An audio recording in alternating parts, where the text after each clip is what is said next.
Hey guys, welcome to Tutorial Guru. Today we'll be learning how to log into BT's gas account online on our computer. And now let's dive right in.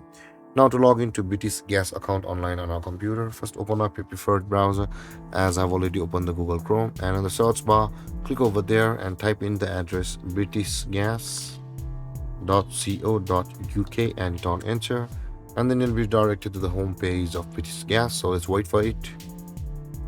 And over here guys, we are on the home page of British Gas, and now in order to log into our account, at the top right corner of the screen you can see there is the account option available for us, and when we hover over there, there is the login option available for us on this pop-up. Click on that login and you'll be over here where you'll be required to enter your email address of your account with which you have signed up for a British Gas account online or manually.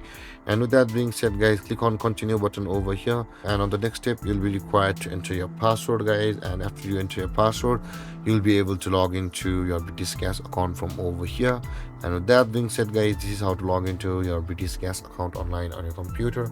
And if you have any confusions or questions regarding the topic, feel free to comment in the comment section below, and don't forget to like, subscribe and hit that bell icon for more videos. Thank you for watching guys. Peace.